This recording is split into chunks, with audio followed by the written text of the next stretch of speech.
guys, I'm Robert, President and Provider with Revive Medical IV Hydration Service. Essentially, we're an IV hydration or intravenous IV hydration service here in Lexington, serving an adult population, basically to treat, like I said, dehydration. So currently we're operating on a totally mobile basis. Right now we dispatch registered nurses to service calls as needed. So dehydration. It's a common component to many illnesses in which people will seek services with their healthcare provider. In that treatment setting, I can tell you as a provider, we often are stuck treating nothing but the symptoms and not the underlying dehydration. The reason for that is simple. IV hydration services in the outpatient clinic is simply cost prohibitive. Insurance reimbursement barely covers the cost of materials, and it does not account for required staffing, the amount of time that patient ties up your clinic space. And so it's something we're rarely able to do. Oftentimes in that treatment setting as a provider, we tell the patients, go home, drink fluids, maybe you'll feel better in 2 to 3 days.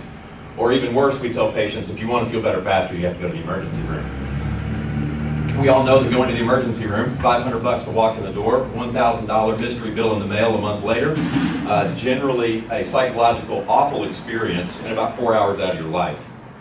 At Revive Medical, we realized that this is not only thoroughly inefficient, it's also unacceptable. So what we've done is we've designed a service that can stand in the way of the emergency room presentation for these patients incredibly efficiently, conveniently, and we can also do it with matched quality. So I want to talk about a couple of achievements we have to date. The first one is that we exist. Our licensing process was approximately 9 months with the state of Kentucky, and it was pretty painful. At the end of that licensing process, I'm able to confidently say that we are the first fully mobile, fully licensed IV hydration service in the state of Kentucky. The second achievement that I can speak to is we launched this business in proof of concept because we weren't confident on where our revenue streams would be. We've learned 2 significant data points from that. One, the direct-to-consumer market has an incredibly high education barrier, as many of you are probably scratching your heads right now. The other is, to remove that education barrier, the direct from other providers, the referral market as an ER alternative has begun to show as a stable income stream.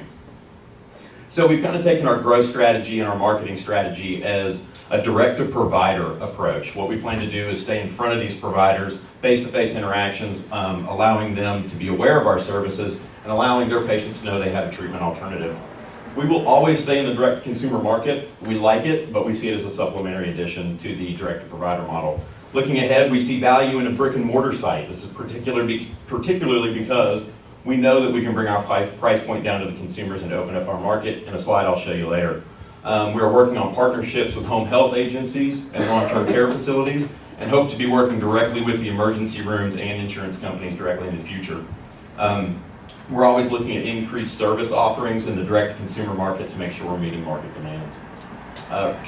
Currently, right now, our consumers, this is our breakdown of our consumer costs. That is $115 out of the pocket of the consumer. As you can see here, there's a labor component that would go away with the brick-and-mortar space, as I mentioned. The only other thing I want to mention on this slide, and I'll end with this, our margins here are not reflective of the fact that we typically are giving at least 1, if not 2 add-on medications, driving our margins from $50 to $65 to $80 respectively. Thank you all very much. Thank you, Morgan. Thank you, 5 Cross.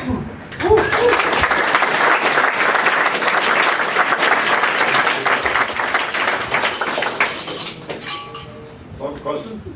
Sir. Oh, here you go. So the question I have is, how do you cover liability? We're fully insured. So for malpractice? Malpractice and operation, not just malpractice, general liability, and all operations of staff. Well, did that take you 9 months to get, or was that pretty easy? Malpractice was overnight. Over that? Okay. Yeah.